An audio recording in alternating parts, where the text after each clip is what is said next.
My name is Day9. My name is Husky. And we are in the lower bracket final of the GeForce SC2 Pro-Am presented by NVIDIA. Pro side. Pro half? Is it the pro side? Is it the pro hemisphere of the tournament?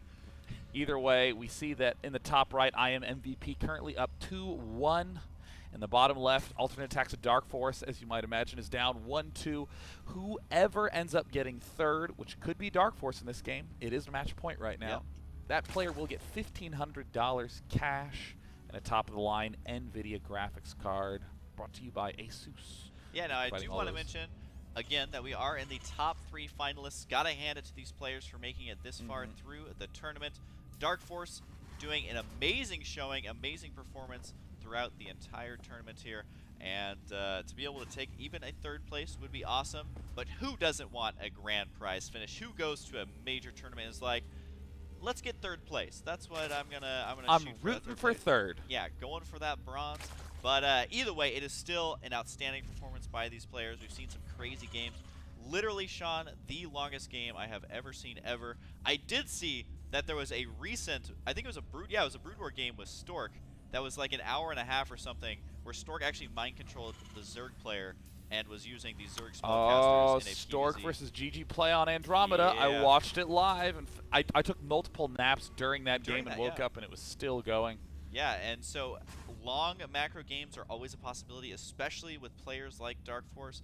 Now on this map, it's going to be, I mean, there can be very long macro games on this map, but it can be a little more difficult. The natural, of course, is wide open. Terran players can also get the high yield expansion relatively easily compared to other maps, because you just are going to be setting up your planetary fortress there. You can also see tanks being used in very difficult to deal with positions. So yeah, there's just a lot of stuff that's a lot different than Tal'Darim Altar on this map. So I'm not quite sure what to expect, but if there's anyone who could take it into the late game, it is Mr. aTnDarKFoRcE.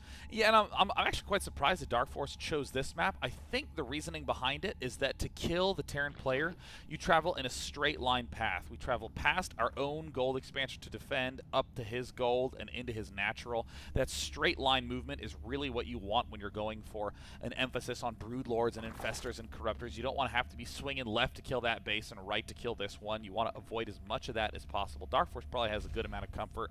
And again, we're seeing this sort of obnoxious bunker placement where the drones can't quite kill the SCV, and it's going to be a follow-up with Hellions. Yep, that is becoming more and more standard for Terran players, because even if it gets to a point where you cancel the bunker and the SCV either dies or doesn't get a lot of scouting in, it becomes still worth it, because you do force the drones off the line. You do force Larva into a more Zergling heavy production rather than zone heavy or drone heavy, but it does look like going to get in there once again. And aTnDarKFoRcE just seemingly does not like using drones to deal with these bunkers. And you know, it kind of makes sense anytime something dumb like this happens. It's not because aTnDarKFoRcE is bad. Obviously, he's the third placed player above a lot of those really incredible Koreans like Peja, like Ace, like pretty much every other foreigner in this. Why is he neglecting it so much? Well, he's essentially thinking, I don't want to bring too many drones off. I want as much economy as I can.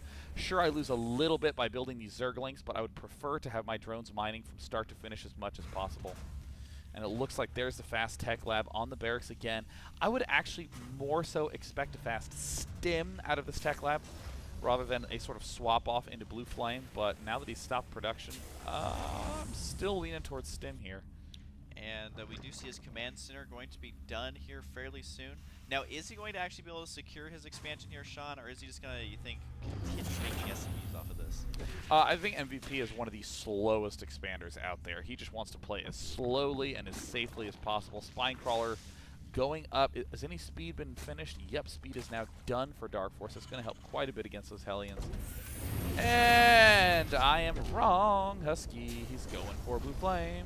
And we saw him use Blue Flame kind of effectively in one of his previous games. He wasn't able to get a massive amount of damage right away, but he continued dropping them and just being a total pest. We do see two barracks going down, and what are you thinking here, Sean? Looks like MVP is actually going all-out standard. He's going to be going tank marine. He's getting this reactor on the barracks to begin increasing his marine count. You can actually do a very, very fast push with this. Players actually used to wait for stim and combat shield and then just stim or combat shield. And now players are just building a bunch of marines and going for it with no upgrades. And that's actually giving Zergs Udels and Udels of trouble. Yeah, the Evo Chamber positioning going to be pretty good, helping him to wall in just a little bit. And it does look like our Terran player going to be able to secure his natural right here. He will have enough units now, I believe, although DarkFoRcE is making a lot of Zerglings, so maybe he can find a timing here to hit this expansion right when it's going up, as Terran players are so good at turtling, but it takes them a little bit of time to be comfortable with that turtle. If they expand too early, they can be punished for it. And we're seeing continued Zergling production now switching into those drones. Wow. And these Zerglings just seem oddly hidden to me, so I'm curious what he has planned here. I mean, with his Baneling nest, I would not be surprised to see him try to do some sort of very large Zergling all-in-ish type play. We see the Hellions trying to pick off the Creep Tumors, but here's DarkFoRcE swinging around. MVP does not actually have that much, and it looks like here's the Hellions are going to get caught off guard, and it looks like can MVP control this well enough? Ooh, DarkFoRcE, I don't know how much I like this. Trying to move all the way up into the natural expansion, and he might just go for it. Oh, a huge error by DarkFoRcE, losing lots and doing no damage at all. Yeah, that's one of those situations where if he did not stop to attack those Hellions, instead just run up there, he could have done much more damage. There's really no way for him to know that, of course, because we can sit in our little casting room and see everything that's going on. But that just shows you the level that MVP is playing at. He knew he just had to delay those Zerglings a little bit. Even building the bunker right next to his army made it so the Zerglings had to run around that building, and they just kind of were fed into a funnel at that point. So DarkFoRcE got to be scrambling to get out enough units to hold off any sort of timing attack here. You can see after losing just that little bit of momentum when he did a build like that, he is way behind his supply. And there's the hatchery, the macro hatchery trying to get pinched off at the backside. Here comes MVP just going for it. Look at his tanks getting sieged way far away from the front lines. Spinecrawler now trying to advance forward, but IMMvp really, really making DarkFoRcE work for this game. Yeah, absolutely. I mean, DarkFoRcE is going to be sweating here because he just doesn't have that much stuff. Yeah, he's going to get some Banelings, but is he going to have enough units to deal with these siege tanks that are bombarding outside of his natural? Macro hatch may go down. Here comes a major attack from DarkFoRcE. Can he do the damage he needs to? It does look like MVP splitting up these units. Stim pack is focuses down the Banelings, and good game out of DarkFoRcE. And it looks like we are going to have the big rematch MVP MMA. They met once in this tournament, and MMA pulled the reverse win, losing 2 games to MVP and then winning the next 3 in a row. Right. In the MLG Grand Finals, MVP took down MMA.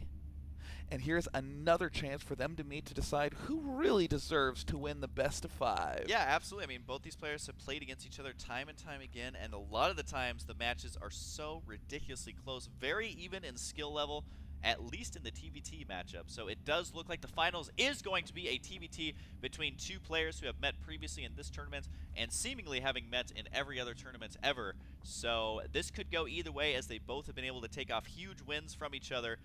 So don't go anywhere. We're going to take a super quick break, and then when we come back, it is going to be the finals of the final here for the GSPA in the Pro Hemisphere. Bracket, the Pro Hemisphere. And huge congratulations again for alternate attacks. DarkFoRcE, German pride. I'm feeling it in those XMob virtual bars right now. DarkFoRcE managing to get the #1 foreigner slot in this tournament, managing to take down so many Koreans. Yeah.